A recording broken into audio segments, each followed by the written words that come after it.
Hi everyone, it's Carol from Pure Hot Yoga in St. Louis, and in today's posture breakdown, I'm going to go over standing separate leg stretching.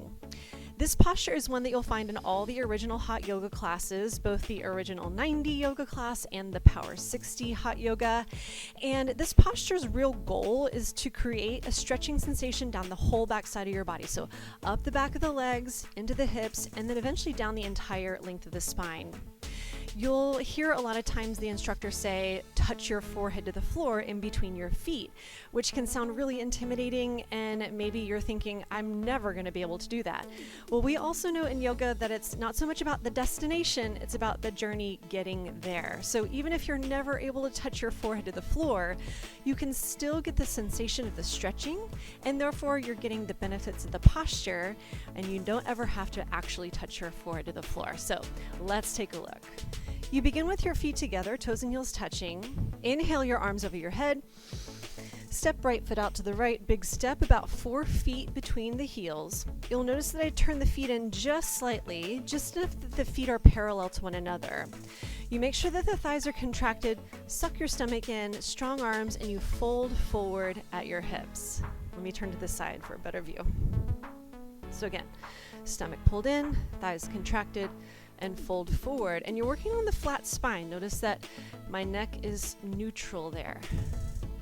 Once you get down, you grab your heels from the outside and start to pull on your heels as you lengthen, again, the stretch up the back of the legs into the hips and then down the spine, getting the forehead closer to touching the floor in between the feet. As you come out, same thing, stomach tight, legs strong to exit. Now what we see a lot of times is hamstrings are really tight. So a lot of times you'll have this great setup, then we start to fold forward and all of a sudden the knees bend, the spine rounds, and then here we are, not even close to that goal of stretching the back side of the body. So instead, make sure to keep your legs as contracted as you can. And as you fold forward, once you get to that spot where you can't go anymore, maybe your hands are on your thighs for today. Or maybe you have a little bit more flexibility and you'll get to the shins. Sometimes people even place their hands on the floor, but you notice how my back is flat here and the legs are still nice and straight, thighs contracted, and I'm feeling a stretch up the back of both legs.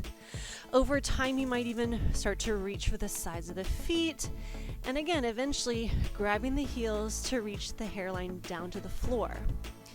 Some people are super flexible, so that's another thing we see. And with feet wide enough, they can almost just plop down and touch their forehead to the floor, no problem. But right here, for myself, I'm not nearly getting as much stretch in the spine as I could if I brought my feet a little bit closer, then to grab.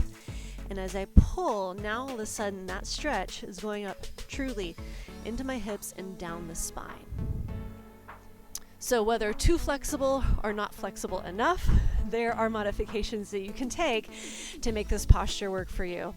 I hope that helps the next time you're in the hot room. If you have questions, please let us know. We'll see you soon.